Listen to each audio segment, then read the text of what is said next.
Suivez le journal avec STM Transport Voyageurs.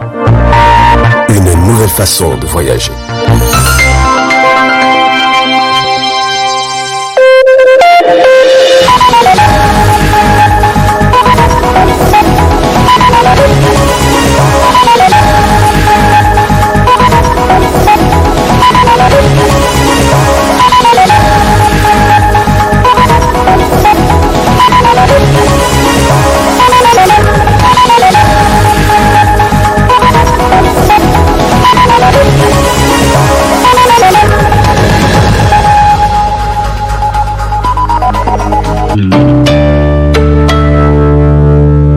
À l'Assemblée nationale, les travaux en séance plénière se poursuivent normalement. Ce matin, les parlementaires sont revenus sur la loi déterminant les règles statutaires applicables au personnel du cadre de la police nationale. C'était en présence du ministre de l'Intérieur, professeur Al-Kachi Al-Hada. Une loi votée à l'unanimité qui permet et contribue à l'amélioration des conditions des cadres de la police nationale au Niger. Nous venons d'adopter un texte qui va permettre vraiment d'améliorer les conditions de travail de la police, non seulement en ce qui concerne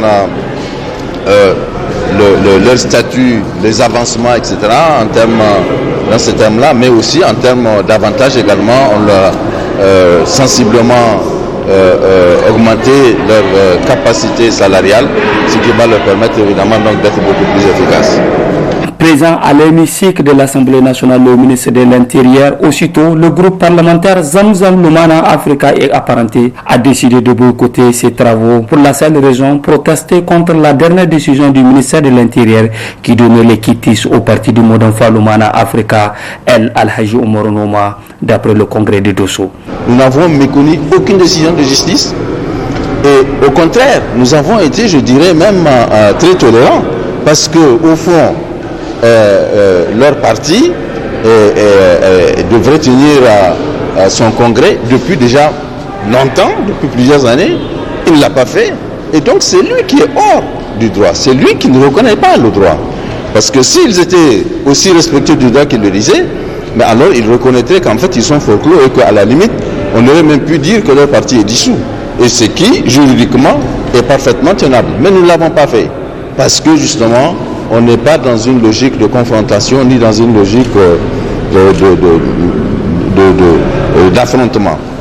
Nous avons pensé qu'il faille créer les conditions de l'apaisement dans notre pays. C'est pour cela que nous ne l'avons pas fait. Maintenant, pour ce qui concerne la décision qui vient d'être prise, elle est totalement conforme au droit.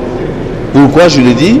Mais parce que ce sur quoi ils prétendent faire leurs allégations, c'est de dire qu'ils disposent d'une ordonnance de référé et que cette ordonnance de référé empêche à M. Noma de se prononcer sur le parti, mais cette décision, est une ordonnance de référé, et un référé, ce n'est pas une décision définitive. C'est une décision qui prend des mesures conservatoires en attendant qu'une décision au fond soit rendue.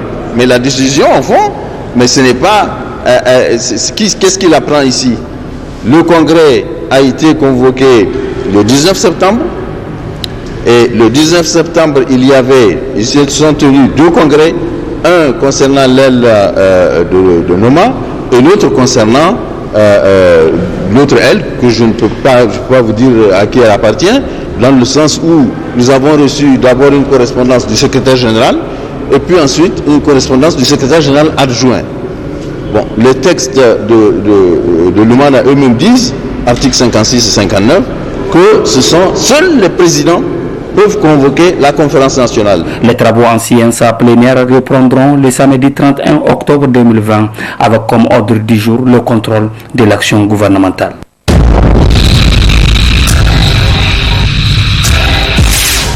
Cette rencontre organisée par le directeur général de la société Niger Telecom aux chefs d'entreprise, journalistes, grossistes, détaillants et grands clients a pour objectif d'échanger avec ces derniers sur les nouvelles offres de cette société publique de télécommunications.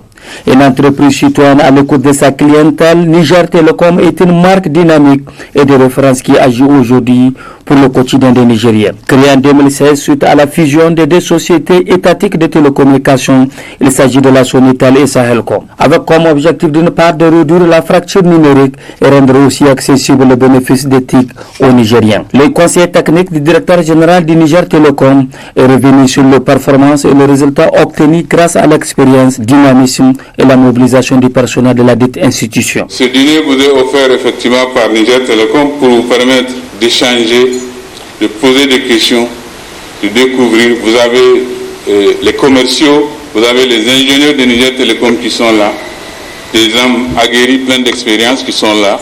Vous avez aussi des nouveaux jeunes commerciaux de Niger Télécom qui se rajeunissent au fur et à mesure, qui sont là et qui sont prêts à répondre à vos questions pour tous vos besoins en matière de télécommunication et en produits et services télécom.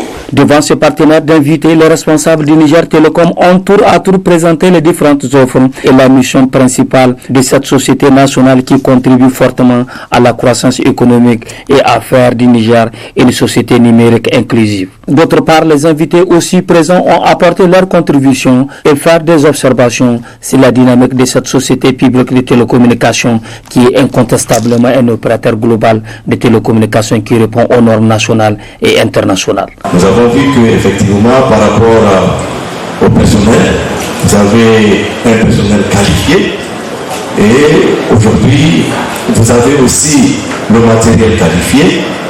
Mais jusque-là, cette appréhension négative de la société existe encore au niveau de certains Nigériens. Je crois que ce qui reste aujourd'hui, c'est de beaucoup communiquer. Vraiment, c'est à ce niveau-là. Sinon, nous n'avons aucun doute et que Niger Télécom est en train d'avancer et positivement. Puisque j'ai vu que de 21 milliards, on a un chiffre d'affaires de 51 milliards en fin 2020. C'est extraordinaire. Je crois qu'il y a lieu de saluer ces efforts. Malgré tout, moi je viens d'apprendre que vous faites 51 milliards et que vous faites 4 milliards de bénéfices. Peut-être que je ne lis pas beaucoup, je ne suis pas beaucoup la télé, mais je me dis que quelque part, d'abord ça, ensuite il y a le fait qu'il y a une appréhension qui ne se cache même pas. Peut-être les gens vous le disent, on est que Kai, laissez-les, Niger Télécom ne fait rien, Niger Télécom. Alors que là, vous venez, chiffre à la vie, c'est ce qu'on veut chez une entreprise, les chiffres, vous venez de démontrer que vous avez fait beaucoup de choses que nous ne connaissons pas, que les Nigériens ne découvrent pas. Alors je vais poser la question, moi je ne ferai pas comme mon collègue, je pose la question de savoir, continuer à encaisser ces coûts-là, alors que l'on a la tête haut, les pieds solides, et continuer à cacher ses performances, est-ce un choix stratégique ou une erreur commerciale? Le directeur général de la société Niger Télécom, Dr Abdou Harouna Sarkinyaki, n'a pas manqué de remercier tous ses partenaires afin de revenir sur les offres globales de services innovants par l'exploitation des réseaux et la fourniture des services fixes et mobiles de la société des télécommunications publiques. La communication doit commencer aujourd'hui. On lance la communication aujourd'hui pour continuer à communiquer parce que maintenant nous sommes sûrs. Nous sommes sûrs de la technologie que nous avons mise en place. Nous sommes sûrs que nos résultats sont solides. Monsieur le ministre, nous avons fait économie de temps ici. Si nous devrons vous donner tous les chiffres, peut-être même que vous allez être à un point où vous allez poser beaucoup de questions. Il fallait regarder notre dette. Le vrai problème de l'entreprise, c'était la dette. Vous avez hérité de plus de 140 milliards de dettes. Aujourd'hui, avec plaisir, je vous dis qu'on a payé beaucoup de dettes. Je ne vais pas rentrer trop dans les détails, mais je vous donne juste, comme j'ai les membres du gouvernement en face, nos dettes fiscales, nos dettes et nos paiements fiscaux.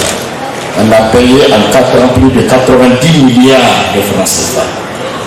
Nous avions payé plus de 22 milliards de dettes fournisseurs nationaux et internationaux. Nous avions payé plus de 11 milliards de frais de financement et de frais bancaires. Et aujourd'hui, au début, je me rappelle quand nous avions lancé l'entreprise, pour rencontrer un DG de la banque de la place, c'était difficile. Aujourd'hui, nous sommes sollicités. Notre réseau, nous le reconnaissons, il est saturé à Niamey, mais nous avions décidé de prendre la douleur des critiques et de l'investir en mobile qu'avec la 4G. Nous allons revenir en force avec une licence et une densification du réseau au niveau de Niamey avec la 4G. Et c'est en ce moment que nous pouvons prendre le devant. Nous avons un projet, nous avons des projets, ils sont au niveau des validations. Si l'un des projets même a été validé qui va nous permettre d'installer plus de 600 sites au Niger, même sur ce segment-là, nous pouvons être leaders et nous allons être leaders dans sa globalité du Niger. Nous communiquons moins parce que nous voulons d'abord travailler pour dire voilà ce que nous avons fait.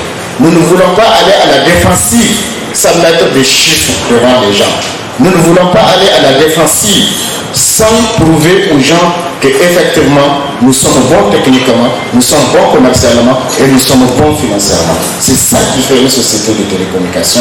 Et aujourd'hui, nous sommes en mesure de le dire. Je vous remercie, M. le Président. La société Niger Telecom est une société publique leader qui est désormais un opérateur global de télécommunications qui a pu mutualiser ses ressources techniques et financières pour une gestion optimale et rationnelle grâce aux innovations apportées par son directeur général, Dr Abdou Harouna Serkinyaki, qui est aussi un modèle de management connu de tous. Serkinyaki Nkatsena a fait preuve de ses compétences et de son expertise managériale dans les multinationales américaines et africaines, notamment dans les sociétés communément appelées Manufacturing Company. Dr Abdou Serkinyaki a sauvé plusieurs sociétés de naufrage. Aujourd'hui, grâce à lui, la société publique de télécommunications Niger Telecom a retrouvé sa lettre de noblesse. Avec Niger Telecom, c'est le meilleur rapport qualité-prix.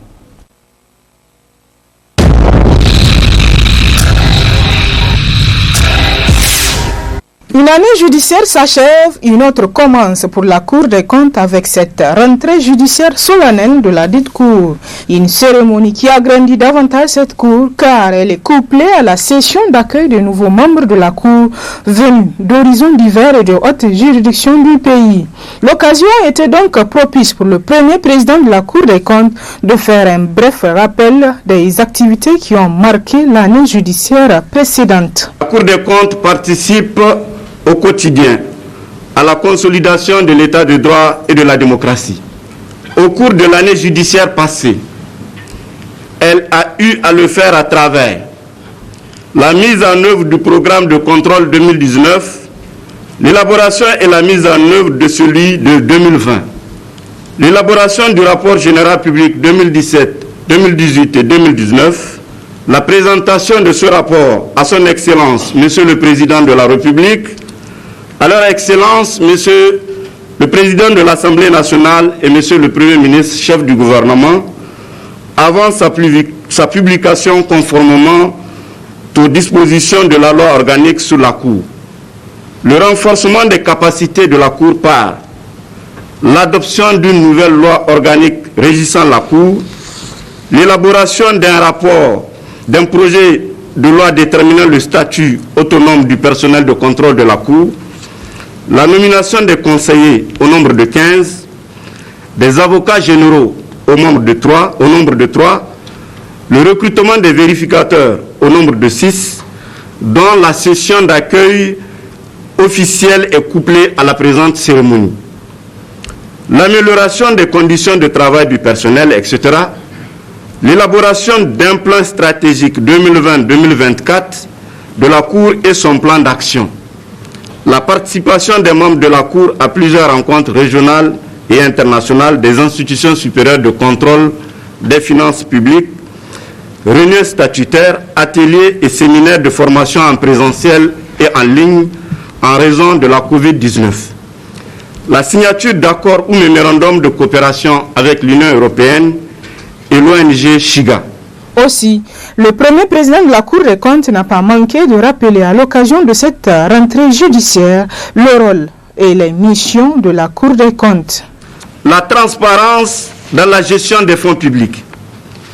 Il ne s'agit point d'une lubie ou d'un effet de mode. C'est une nécessité qui est imposée par le simple fait que les ressources publiques ne sont pas la propriété des personnes qui les gèrent. Dès lors, la reddition des comptes et la transparence deviennent des impératifs, comme le rappelle si bien l'article 15 de la Déclaration des droits de l'homme et des citoyens de 1789. Je cite, « La société a le droit de demander compte à tout agent public de son administration. » Fin de citation. À cet effet, il me paraît essentiel de mettre l'accent sur le devoir d'information du grand public, qui incombe non seulement aux gestionnaires des fonds publics, mais également à la Cour des comptes. C'est la raison pour laquelle, dans les jours à venir, en concertation avec tous les acteurs, je m'attellerai à actualiser et mettre en œuvre une politique de communication qui puisse permettre d'assurer une meilleure diffusion de nos travaux. Pour clore mon propos, permettez-moi de rappeler simplement que la Cour des comptes est devenue aujourd'hui un juge et une institution de contrôle et consultative. En effet, la Cour des comptes est d'abord une juridiction financière spécialisée dont la mission est de jure et de facto de juger chaque année, indépendamment de tout autre litige, les comptes des comptables publics de l'État, des collectivités territoriales, des établissements soumis aux règles de la comptabilité publique, d'exercer un contrôle sur la gestion des autorités administratives indépendantes et vérifier la gestion des entreprises publiques de l'État à caractère industriel et commercial, des sociétés d'État et de tout organisme bénéficiant du concours financier de l'État et de ses démembrements. Pour rappel, la Cour des comptes est la gardienne du bon usage des biens publics pour la bonne gouvernance financière d'un pays. Elle occupe de ce fait une place de choix dans le paysage institutionnel national. Et pour joindre l'utile à l'agréable, les participants ont eu droit à la présentation de la Cour des comptes dès ses premières heures d'existence au Niger.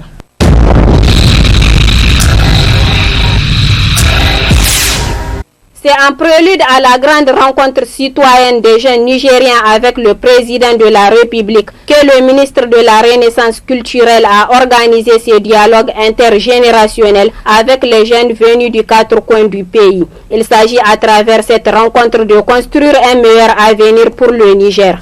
La Renaissance culturelle est une dynamique d'appropriation par les citoyens des principes et des valeurs socio-culturelles fondamentales, endogènes et exogènes, axés sur le progrès en vue de produire en eux une prise de conscience leur permettant d'opérer individuellement et collectivement les changements qu'exige la modernisation sociale, la modernisation politique et la modernisation économique du Niger.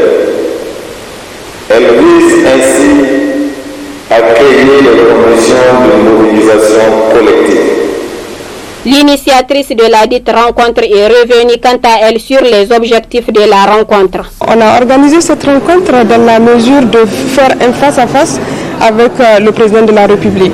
Et avant d'aboutir déjà à la journée du 4, le grand rendez-vous de donner et de recevoir, qu'on a tant attendu avec le chef de l'État qui est le père de la nation, on a décidé de vivre des panels pour avoir pas mal d'expérience sur pas mal de thématiques qui concernent justement tout ce qui se passe au sein de notre pays, qui touche la jeunesse, qui touche le secteur de la culture, qui touche le secteur de la santé, qui touche le secteur de l'éducation, qui touche aussi le secteur de la promotion de la femme et de la protection de l'enfant, parce qu'on ne peut pas parler du développement sans pour autant énumérer toutes ces couches vulnérables. Et on espère qu'on aura à vivre les prochaines éditions.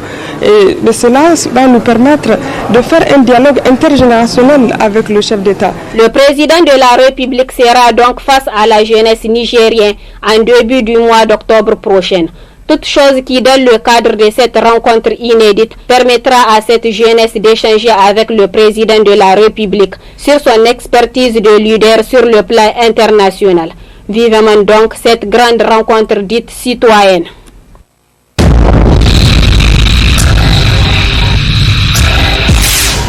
Cet atelier de formation des partis politiques et des candidats, organisé par le Conseil supérieur de la communication, En collaboration avec l'Institut électoral pour une démocratie durable en Afrique, vise à mieux outiller les 10 participants sur leurs modalités d'accès aux médias publics et privés en période électorale, structuré autour des 8 textes élaborés par l'organe régulateur DOC.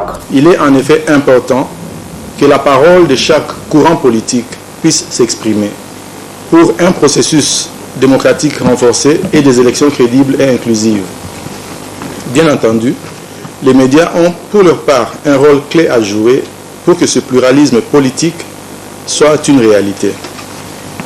En plus de fournir des informations nécessaires aux électeurs pour leur permettre de faire un choix éclairé et de permettre aux candidats de communiquer au public, les médias peuvent influencer le processus à travers les sujets qu'ils couvrent, les questions qu'ils posent et les tons de leur couverture. Des normes et mécanismes réglementant la couverture médiatique de la campagne électorale et visant à promouvoir le pluralisme politique et un traitement équilibré des partis politiques et candidats sont en effet essentiels. C'est pourquoi nous saluons les efforts du CSC à travers les 8 textes récemment adoptés qui permettent à chaque partie prenante d'être suffisamment informée sur les modalités de production et de diffusion des messages. En procédant à l'ouverture des travaux, le président du Conseil supérieur de la communication n'a pas manqué de faire le point de programme entrepris par son institution.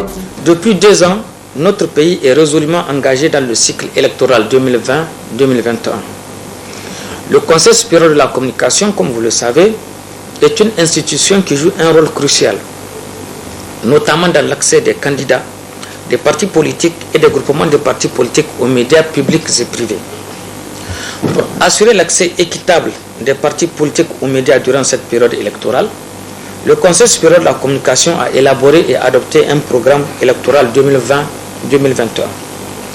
Ce programme prévoit, entre autres, le renforcement des capacités techniques du CSC en vue d'assurer le monitoring des médias au cours de la période électorale, la formation des journalistes et du personnel administratif et technique du CSC, la publication des textes législatifs et réglementaires sur la presse et la communication au Niger, des rencontres de concertation et de vulgarisation des textes avec les partis politiques, les observateurs et les responsables des médias publics et privés. Conformément à la démarche inclusive qui a toujours été la nôtre, nous avions soumis ces projets de texte aux responsables des médias publics et privés, ainsi qu'aux partis politiques rencontrés respectivement le 11 septembre et le 16 septembre 2020, en vue de recueillir leurs observations et avis. L'objectif visé par le CSC dans cette démarche étant de contribuer à l'organisation d'élections libres, honnêtes et transparentes à travers une régulation équitable et indépendante des médias en période électorale dans un climat politique et social apaisé. Mesdames et messieurs, le Conseil supérieur de la communication a ainsi donc élaboré un guide d'accès aux médias publics et privés en période électorale. Ce guide, objet de notre rencontre, a été réalisé grâce à l'appui financier de l'Union européenne à travers le projet ESA Niger. C'est le lieu pour moi d'exprimer ma profonde gratitude à l'endroit de l'Union européenne qui a financé cette formation et aussi à l'endroit du projet ESA pour sa mise en œuvre. Cet atelier de formation organisé à quelques semaines des premières campagnes électorales va permettre aux partis politiques et aux candidats une meilleure connaissance des textes qui vont réglementer la couverture médiatique en période de la campagne électorale.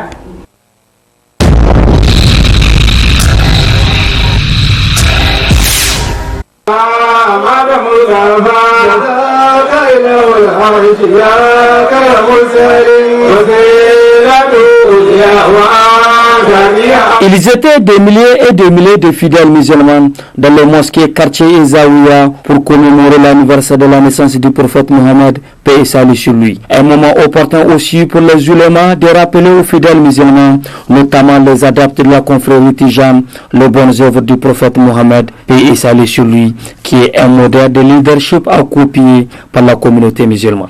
À la grande mosquée de Niamey, une lecture du Saint-Coran a été organisée en présence du président de l'association islamique du Niger, le 3e vice-président de l'Assemblée nationale, le ministre d'État, ministre du pétrole Fumoko Gadou et le ministre de l'Intérieur et des Affaires affaires religieuses, professeur Al-Kash Al-Khada, et le gouverneur de la région de Niamey, Issaka Hassan Karanta. Le ministre d'État a profité de cette occasion pour souhaiter une bonne fête de Mouloud à toute la Oumma islamique. Dieu le Tout-Puissant, le Miséricordieux, descende sa clémence sur le peuple nigérien, qu'il préserve le Niger de tout trouble et qu'il renforce la paix et la quiétude au sein de notre pays.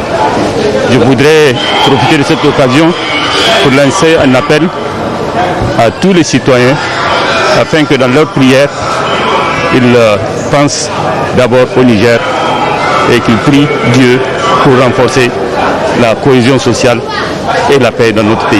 Cap à la Zaouia du chaque chef du 2e arrondissement ou camp de la confrérie Tijane sous la conduite du grand calife Cheikh Ibrahim Cha'eb Ali. Les disciples de ce dernier venus de certaines contrées du pays ont pris part à la veille de la dévotion pour la célébration de la naissance du prophète Mohammed, paix et salut sur lui. Dans son message, Cheikh Ibrahim Cha'eb Ali a appelé à promouvoir la culture de la paix, l'unité, l'amour des uns et des autres. La nuit de naissance du prophète Mohammed sallallahu alayhi wa sallam, comme je le disais tantôt, qui est né le 1494e anniversaire. Donc c'est dire que c'est une journée, c'est une miséricorde d'Allah, le Tout-Puissant, le Miséricordieux, qui a gratifié l'humanité de ce personnage. Comme vous le savez, le prophète Mohammed sallallahu alayhi wa sallam est l'incarnation de la miséricorde d'Allah.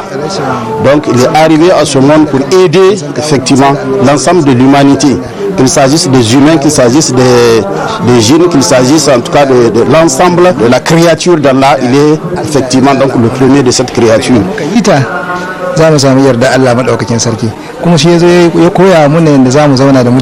Aussitôt, des daïras ont été réservés toujours à la Zaouia du chaque chef du 2e arrondissement aux Akirei pour des louanges et l'éloge du prophète Mohammed, paix et salut sur lui.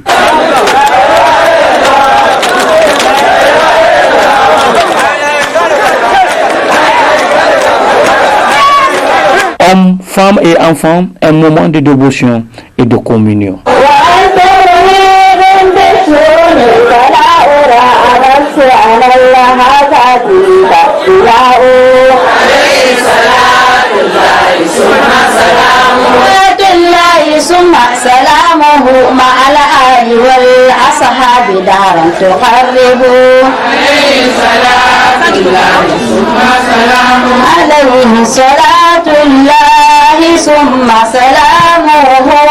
Cette nuit tant attendue de la commémoration de la naissance du prophète Mohammed, paix et salut sur lui, a vu la mobilisation de tous.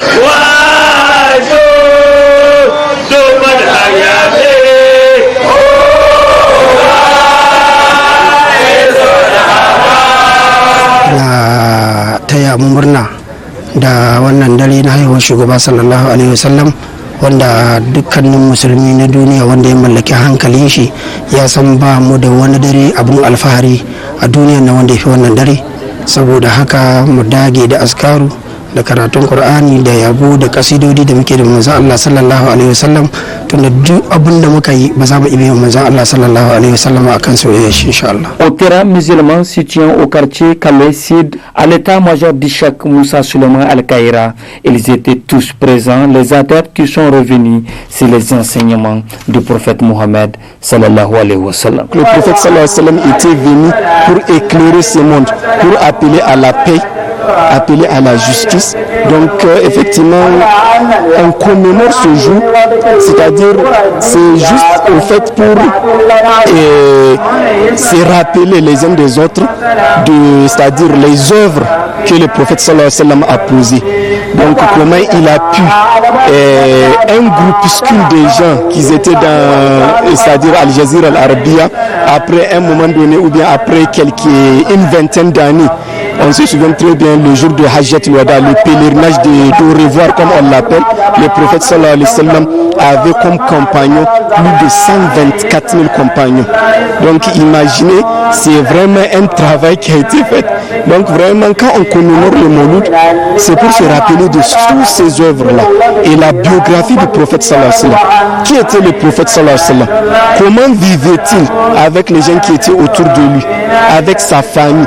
Il était comment en tant que mari, en tant que père de famille, en tant que dirigeant, en tant que vraiment un simple citoyen? Comment était le prophète sallallahu alayhi wa sallam? Cette énième édition de la fête du Mouloud a enregistré la mobilisation de plusieurs fidèles musulmans, malgré les mesures prises par les organisateurs, rappelant au respect aussi du protocole sanitaire. Selon les Joko, la célébration de la dite édition du Mouloud s'est bien déroulée dans toutes les localités du pays, notamment à la Zawiya du Cheikh Chabri des Am arrondissement, à la cité du Maulana Cheikh Aboubakar Hashim Kyota, à la cité du Maulana Cheikh Mohamed Kaurar Acha et à la cité du Maulana Cheikh Abdul Razak Koussa des Andes.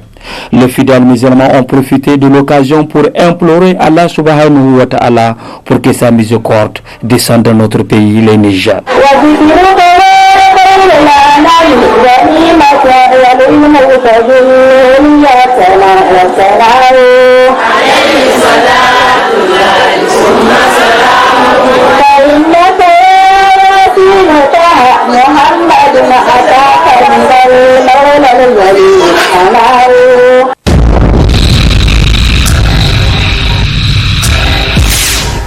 Après une journée d'instances travaux, les activités du cadre transitoire de la Commission climat pour la région du Sahel ont pris fin avec la signature du mémorandum d'entente entre le cadre transitoire opérationnel de la Commission climat pour la région du Sahel et le Centre de compétences en changement climatique du Maroc.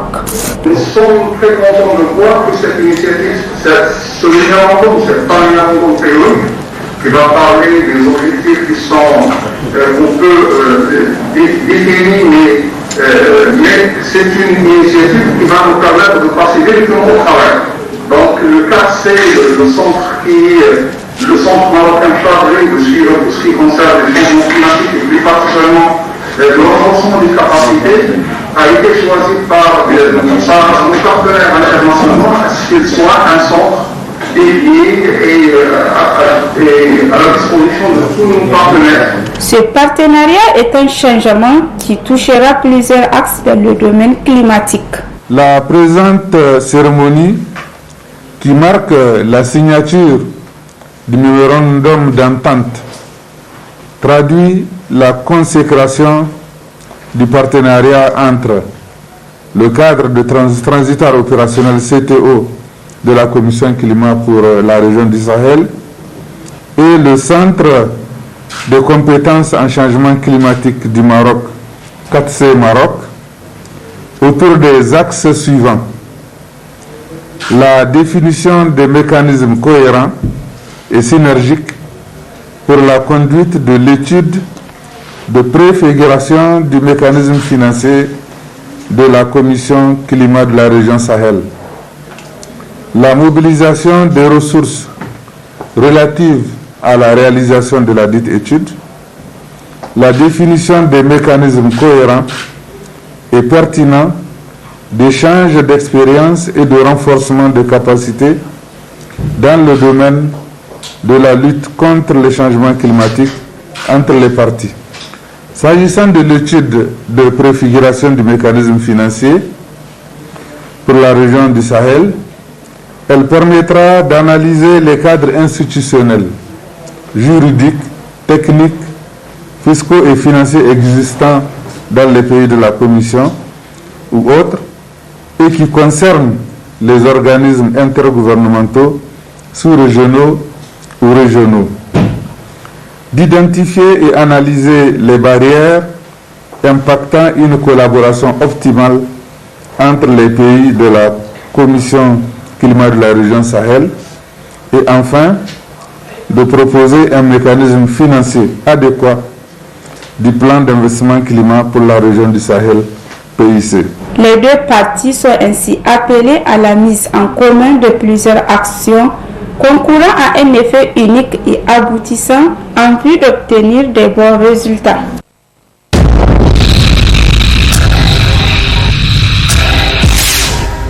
Cette cérémonie officielle consacre le lancement des activités du cadre transitoire CTO de la Commission Climat pour la région du Sahel CCRS. Le ministre directeur du cabinet de la présidence, représentant le président de la République, son Excellence Issoufou Mahamadou, a tout d'abord rappelé que cette commission est une vision commune, née de l'expression d'une volonté politique affichée et d'un leadership affirmé pour un Sahel plus résilient face aux chocs climatiques. C'est donc à travers une déclaration dite déclaration de Marrakech, issue de ce sommet historique, qu'ont été mises en place 3 commissions climatiques régionales dont la création a été entérinée par la 28e session de la conférence de l'Union africaine tenue les 30 et 31 janvier 2017 à Addis Abeba.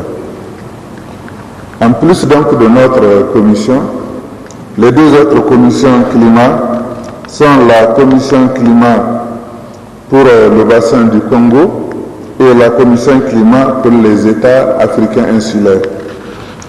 La commission climat pour la région du Sahel, dont l'enclenchement du processus a débuté depuis janvier 2017, sous l'impulsion de son président, son Excellence Issoufou Mahamadou, regroupe 17 pays membres. Il s'agit du Bénin, du Burkina Faso, du Cameroun, du Cap-Vert, de la Côte d'Ivoire, de Djibouti, de l'Érythrée, de l'Éthiopie, de la Gambie, de la Guinée, du Mali, de la Mauritanie, du Niger, du Nigeria, du Sénégal, du Soudan et du Tchad.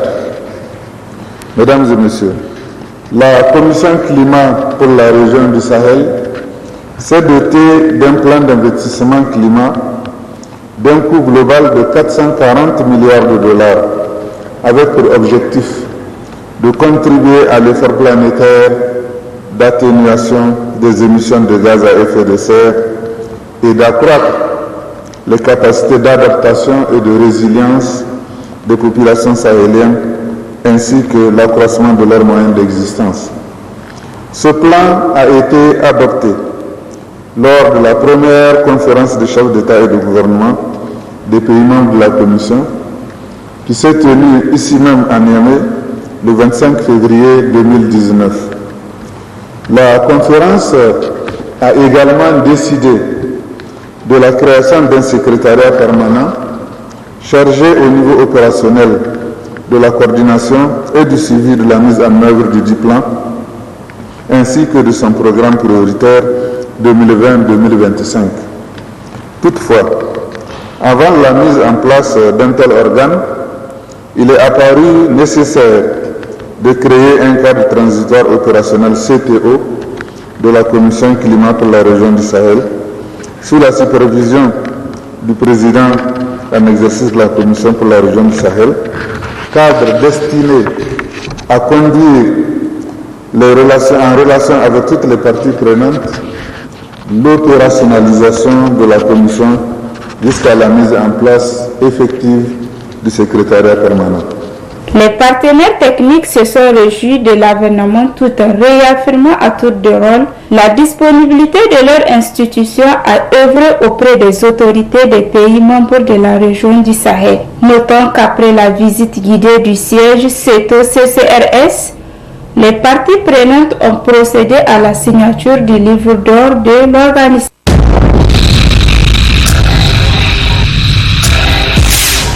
Cet atelier dit de clôture du projet d'appui à la gestion des aires protégées sahélo-sahariennes PAGAPS a regroupé une cinquantaine de participants du Tchad et du Niger.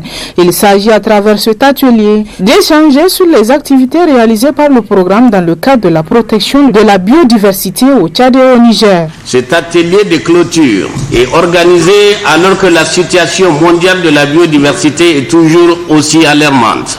Mais des bonnes nouvelles comme des lumières dans la nuit sont arrivées grâce en partie au travail réalisé pendant ce projet que nous clôturons aujourd'hui. Au Tchad, dans la réserve de fonds de Wadi Rimé, Wadi Achi, grâce au travail mené par le Sahara Conservation Fund, avec le ministère de l'Environnement et de la Pêche, et avec le soutien financier en particulier de l'Union européenne et de l'Agence de l'environnement d'Abu Dhabi, les gazelles d'Ama sont étroitement protégées, les oryx repeuplent une part de plus en plus grande de la réserve.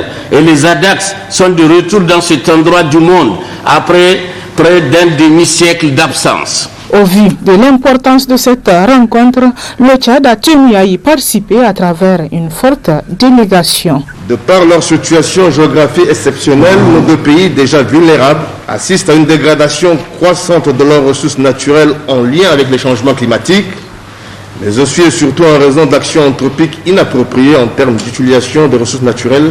Cependant, l'on peut se réjouir de l'engagement des autorités de nos pays, de nos États respectifs, à impliquer et à responsabiliser tous les acteurs de la gestion durable et la promotion des ressources naturelles. Le projet d'appui à la gestion durable des aires protégées sahélo-sahariennes du Tchad-Niger, qui arrive à terme, est en parfaite cohérence avec nos plans de développement et nos engagements internationaux en matière de conservation de la biodiversité. À cet effet, nous voudrions, au nom de nos États respectifs, exprimer la gratitude de nos gouvernements à l'endroit de nos partenaires techniques et financiers, notamment l'Union européenne, l'Agence française de développement et l'ONG Noé, pour leur appui dans la mise en œuvre de ce projet. L'honneur était revenu au secrétaire général du ministère de l'Environnement, de la Salubrité urbaine et du Développement durable du Niger de procéder à l'ouverture des assises de cet atelier. Le programme d'appui à la gestion durable des aires protégées sahélo-sahariennes Tchad-Niger, placé sous la tutelle du ministère de l'Environnement, le programme vise comme objectif la sauvegarde de la faune sahélo-saharienne, la gestion durable d'aires protégées au Niger et au Tchad, en mettant en place un cadre inclusif avec l'ensemble des acteurs présents dans ces aires protégées, et plus précisément la réserve naturelle nationale de Termite et Tintouma au Niger, la réserve de faune de Oua de Rimi, Oua de Hachim, ainsi que les régions du Mangoua et de Egeni au Tchad, qui forment un ensemble biogéographique cohérent.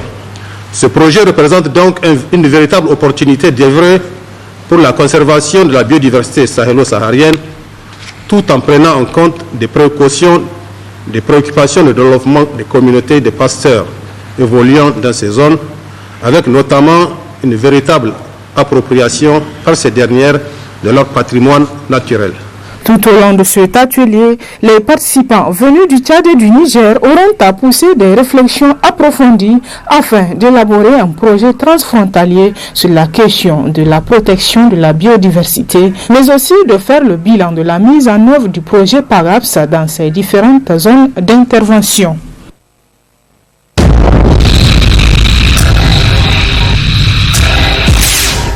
C'est dans le cadre du renforcement des capacités des jeunes sur la démocratie et la citoyenneté responsable, mais aussi et surtout en prélude à la rencontre inédite entre le président de la République, chef de l'État, et les jeunes des différentes régions du Niger, qui aura lieu du 29 octobre au 3 novembre 2020, que le ministre de la Renaissance culturelle organise ce point de presse. La grande rencontre citoyenne a une triple histoire.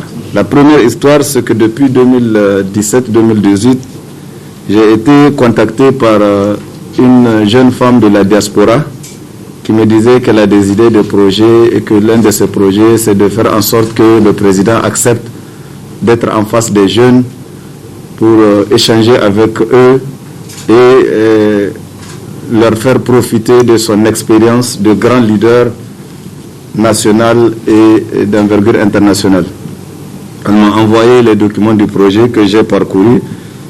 Et puis, le chemin faisant, d'autres personnes m'ont rencontré avec une autre idée, celle de faire venir Paul Kagame et faire en sorte que lui et Issoufou rencontrent les jeunes pour leur donner l'occasion de s'inspirer d'eux, puisque les jeunes Africains ont pris Paul Kagame comme une référence et à juste raison.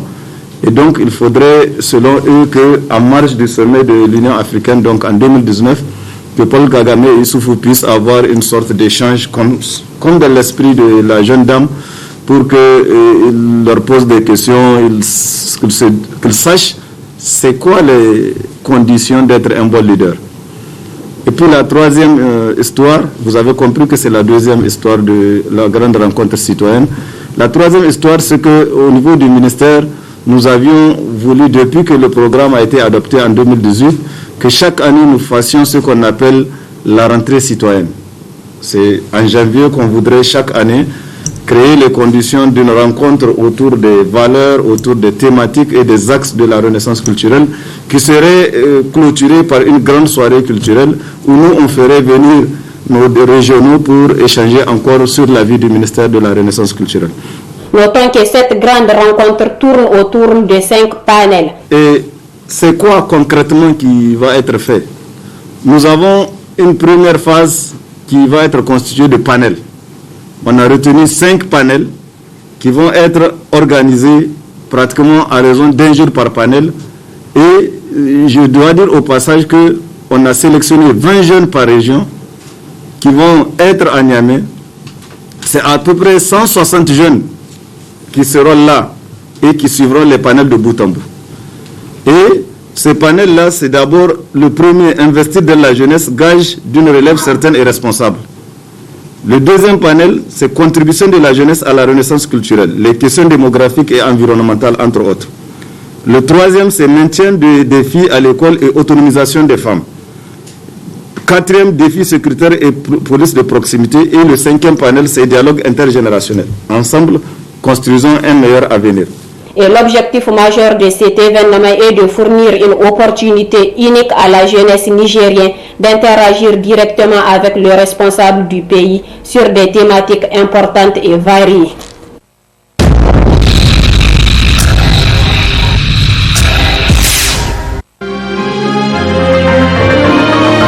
La bataille pour le contrôle du parti Modern Faloumana, l'horizon, s'obscurcit à la veille des élections. Écrit en gros dans ses titres, le journal L'Indépendant. On chasse le naturel et le revient au galop. Croyant faire partie du passé, le président par intérim du Modern reste et demeure dans la course pour le contrôle du parti, écrit le journal. Le rebondissement de cette crise fait naturellement dire que l'horizon s'obscurcit pour le parti à la veille des élections. Cette situation a rebondissement que vit désormais le Modern Faloumana rappelle selon le journal des mauvais souvenirs aux militants, partisans et sympathisants du CDS Rama, version Maman Ousmane Abdoulabo, dont l'endurance dans la bataille judiciaire a finalement congédié les chances électorales du parti. La particularité de la crise au sein du Modern, c'est qu'elle persiste à la veille des élections générales. Du coup, le journal écrit que l'incertitude est grandissante quant au sort que ces acteurs risquent de réserver à leurs militants et leurs potentiels candidats aux différents scrutins. Voilà à quoi ressemble la crise au sein du Modern Faloumana suite au renouvellement des instances du parti. Après la décision de justice qui interdisait à Noma Oumarou de parler au nom du parti, l'espoir était grand du côté des cadres du dit parti, proches ou fidèles à Hama Amadou. Ces derniers ont très vite trouvé le boulevard pour engager le parti dans les préparatifs des élections locales, législatives et présidentielles à venir. Mais sans compter sur la ténacité de Noma à faire valoir le droit que nous confèrent les textes du parti. Écrit toujours le journal. En politique, toujours, le journal Le Temps s'est intéressé à la réunion de la section MNSD Nassara de Tawa pour les préparatifs des prochaines élections locales et générales. Il titre ainsi en gros, la section fait le serment que l'ADER soit le vin de la victoire du MNSD Nassara. Le samedi 24 octobre 2020, le président de la section du Mouvement national pour la Société du développement MNSD Nassara de Tawa, Elhadji Amadou Haya, comme à son habitude, a convoqué selon le journal la réunion ordinaire de la section pour faire le point de la situation du parti et des dépôts des candidatures candidatures pour les élections régionales, départementales et municipales, puis des élections législatives dans la région de l'Ader. Ainsi, à l'entame de cette rencontre tenue dans la préfecture de Birninkoni, le président a demandé au secrétaire général de la section, Dr Ilyassou Idi Meinassara, de faire l'appel nominal pour voir d'abord les participants à la réunion. Ainsi, sur 44 sous-sections, 43 sous-sections communales des 44 communes de la région de Tawa sont présentes, dont une absente, la commune de Tassara. En plus, 12 sur 13 coordinateurs sont présents, dont un seul absent, le coordinateur de Tassara. Et 12 sur 13 SIG départementaux étaient présents, dont un absent, celui de Tassara. À cet effet, le président a ouvert la réunion. Force est, selon le journal, de reconnaître que depuis sa mise en place, la section régionale Amnesty Nassara de Tawa a toujours convoqué ses réunions ordinaires sous la présidence de El Hadji Amadou Haya. Lors de cette rencontre, le journal nous apprend que le président de la section a sonné l'heure de la mobilisation de toutes les structures du parti, en l'occurrence les jeunes, les femmes et les cadres du Grand Baobab, conformément à la directive du bureau politique national et le président du parti El Hadji Seini Oumarou. Plus loin dans ses colonnes, le journal Le Temps rapporte l'installation du Conseil national de l'ordre des pharmaciens. Dr Aliou Amadou Maïga, élu premier président du CENOP. Le jeudi 22 octobre 2020, le premier ministre et chef de gouvernement, M. Birji Rafini, a installé le premier bureau du Conseil national de l'ordre des pharmaciens. Lors de cette cérémonie, le CENOP, en tant que structure morale, s'est engagé à accompagner le gouvernement dans ses efforts pour l'amélioration de la qualité du soin et dans son combat contre les faux médicaments. Au cours de cette cérémonie pleine de symboles, le journal nous rapporte que les 7 membres du bureau issus de l'Assemblée générale élective du 21 octobre pour un mandat de 3 ans ont été aussi présentés au Premier ministre avec comme président le docteur Aliou Amadou Maïga.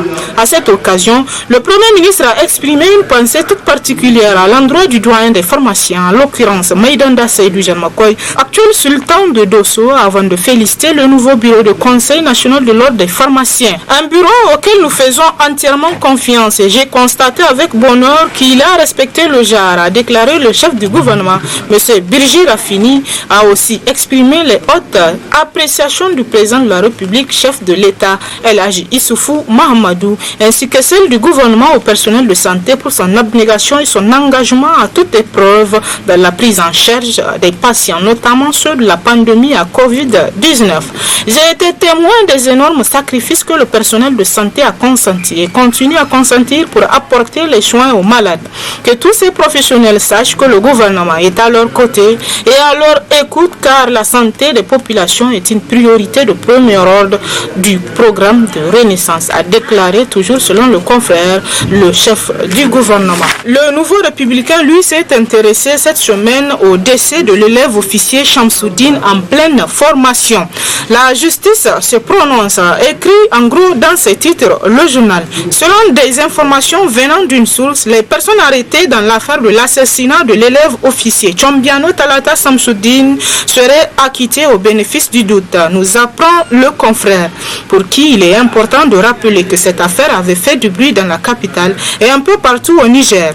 En effet, selon le confrère, l'on aurait appris que c'est au cours même d'une formation militaire que fut tué ce dernier. Selon certaines sources, nous apprenons que ce dernier est mort suite au manœuvrage dont font coutumièrement l'objet les élèves militaires au cours de leur formation.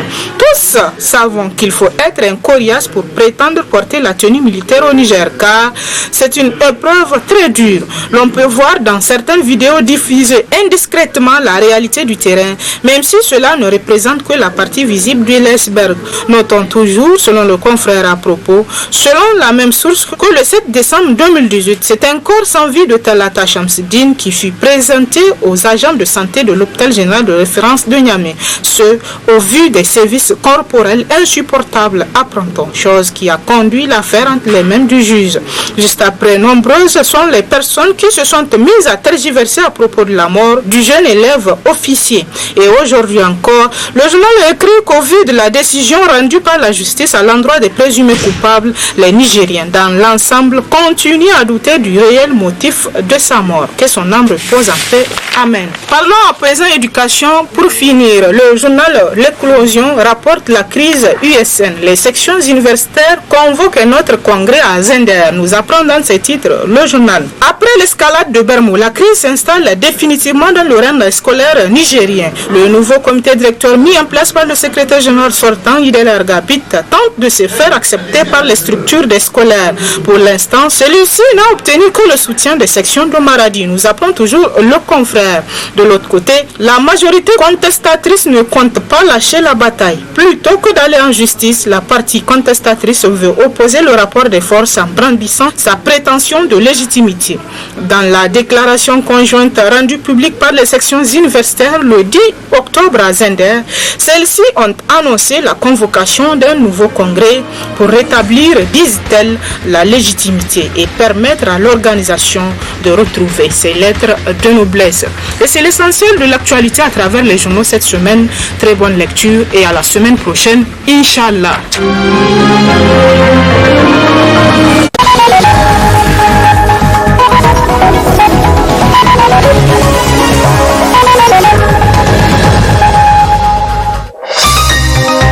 Ce journal vous a été présenté par STM Transport Voyageurs.